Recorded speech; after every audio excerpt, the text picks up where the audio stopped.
हाँ जी, good evening everyone. आज हम डेप्रिसिएशन चैप्टर स्टार्ट करेंगे। ठीक है, ध्यान से करना। ये चैप्टर बच्चों को बहुत ज़्यादा डिफिकल्ट लगता है, पर ये इंपॉर्टेंट भी सबसे है क्योंकि इसमें से लॉन्ग क्वेश्चन आता होता है 6 मार्क्स का या 4 मार्क्स का। तो मैंने आपको डेप्रिसिएशन तो बहुत बार बता दिया कि क्या होती है। ठीक है, हम एक एसेट खरीदते हैं, कुछ सालों बाद उसको बेचते हैं, पर वो उसी वैल्यू पे नहीं बिकता जिस पे खरीदा होता है, कम लगा के बिकता है। तो जो वो वैल्यू कम होती है उसको क्या कहते हैं? डेप्रिसिएशन कहते हैं। ठीक है, एक इसमें कुछ टर्म्स होती हैं, जैसे होती है स्क्रैप वैल्यू। स्क्रैप वैल्यू का मतलब होता है सेल वैल्यू, कि ये चीज कितने की बिकेगी बाद पे। एक होते हैं कॉस्ट ऑफ एसेट, कि हमने ये चीज कितने की खरीदी थी। ये तो आपको पता ही है कि जो डेप्रिसिएशन होती है हमेशा वो फिक्स्ड एसेट्स पे लगती है। ये चीज आप याद रखना, एसेट पे लगती है डेप्रिसिएशन। एक होती है लाइफ ईयर, मतलब कितने साल वो चीज हमारे पास चलेगी। ये 3-4 टर्म्स होती हैं जो कि आपको डेप्रिसिएशन में पता होनी चाहिए।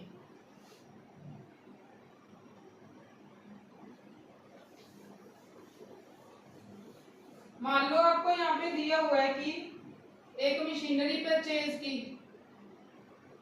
जिसकी वैल्यू थी 1,80,000।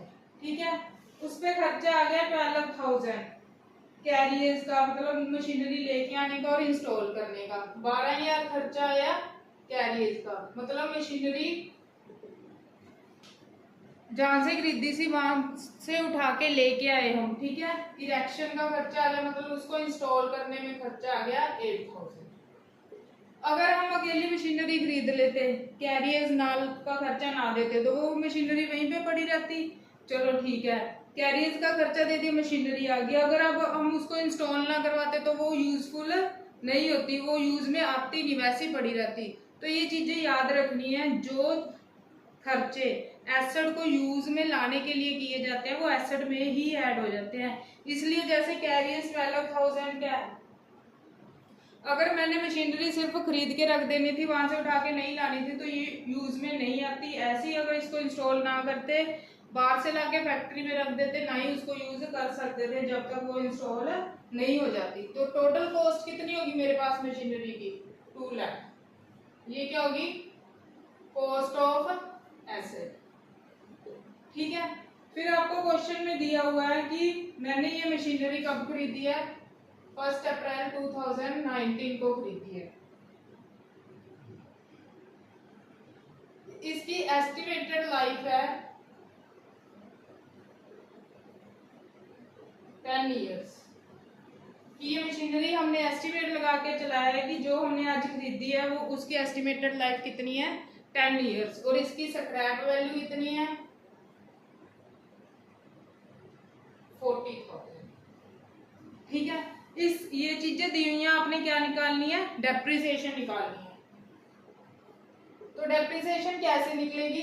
Cost of asset minus scrap value upon estimated life.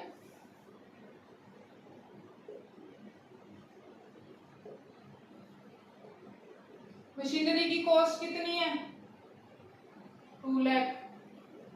Scrap value कितनी है? 40,000 अपॉन एस्टिमेटेड लाइफ 10। 2 लाख में से 40,000 गए, 1,60,000 डिवाइड बाई 10। तो डेप्रिसिएशन कितनी आ गई? ₹16,000। मतलब मैंने हर एक, ये 1 साल की डेप्रिसिएशन आई है जो आपके पास 16,000 आया है। मतलब मैंने 10 साल अगर मशीनरी यूज करनी है, हर एक साल कितनी कितनी डेप्रिसिएशन लगानी है? 16,000। ठीक है, ये तो अमाउंट है डेप्रिसिएशन की, इतनी लगानी है। कई बार हमें रेट ऑफ डेप्रिसिएशन पूछा होता है, जैसे इंटरेस्ट का रेट दिया होता है 10% है ना, वैसे ही रेट ऑफ डेप्रिसिएशन पूछा होता है, तो वो कैसे निकालना होता है अब वो भी देख लो।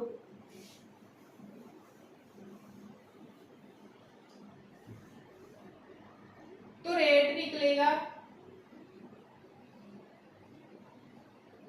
Amount upon amount of depreciation upon cost of asset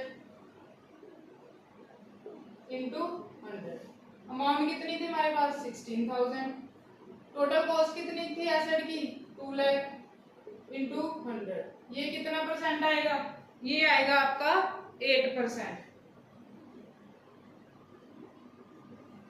तो मैंने हर एक साल कितनी परसेंट डेप्रिसिएशन लगानी है 8%, या तो 8% लगानी है या कितनी लगानी है 16,000, एक ही बात है।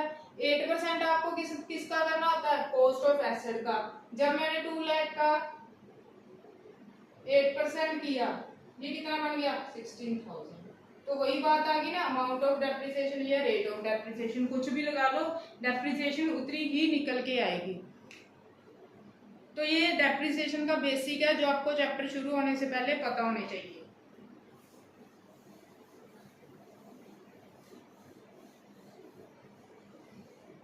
फिर आपके पास है मेथड्स ऑफ डेप्रिसिएशन।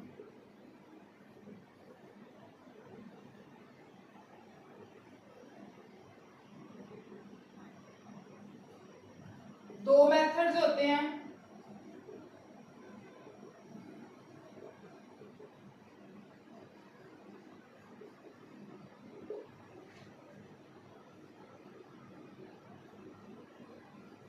पहला मेथड होता है स्ट्रेट लाइन, दूसरा होता है रिटर्न डाउन वैल्यू मेथड। इसका अनदर नेम होता है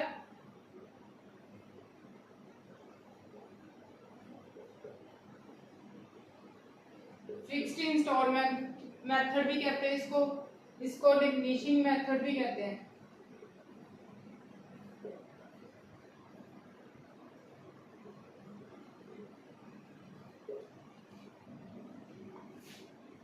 ये दो मेथड्स हैं जो आपको डेप्रिसिएशन में फॉलो करने हैं। ज्यादा इंपॉर्टेंट होता है रिटर्न डाउन वैल्यू मेथड। अगर एग्जामिनर ने क्वेश्चन डिफिकल्ट बनाना तो वो रिटर्न डाउन वैल्यू मेथड लगाता है, नहीं तो स्ट्रेट लाइन मेथड होता है। ठीक है, स्ट्रेट लाइन मेथड में क्या होता है कि अगर फर्स्ट ईयर में मैंने 10,000 डेप्रिसिएशन लगाई तो अगले बाकी सालों में भी कितनी रहेगी 10,000 ही रहेगी।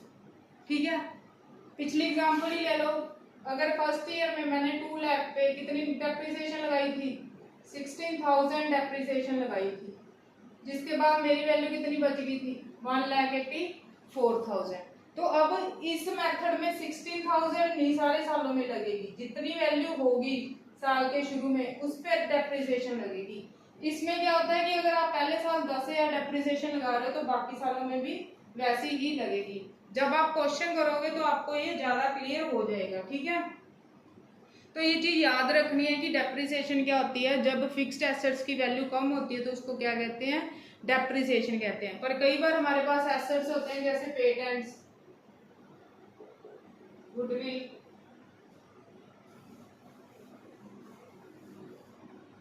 कॉपीराइट, ठीक है, इनकी वैल्यू भी क्या होती है डाउन होती है। जब इनकी वैल्यू डाउन होती है तो उसको क्या कहते हैं अमोर्टाइजेशन। ठीक है, decrease in value of intangible assets. जब इनटेंजिबल एसेट्स की वैल्यू डाउन होती है तो उसको क्या कहते हैं अमोर्टाइजेशन। कई बार ये क्वेश्चन आपको वन वर्ड में आ जाता है। तो नेक्स्ट वीडियो में हम क्वेश्चंस करेंगे डेप्रिसिएशन के, और एक आधी वीडियो में हम जो हमने वो किए थे प्रिंसिपल्स उनकी प्रैक्टिस भी करेंगे कि क्वेश्चन देख के पता लगाएंगे कि हमें कौन सा प्रिंसिपल फॉलो कर रहे हैं। पर आप वीडियो को ज़्यादा से ज़्यादा लाइक शेयर और सब्सक्राइब करते रहिए, जो कि आप नहीं कर रहे। इससे आप मेरे को भी मोटिवेशन मिलेगी और बाकी बच्चों की भी हेल्प होगी जो ट्यूशन अफोर्ड नहीं कर सकते। Thank you.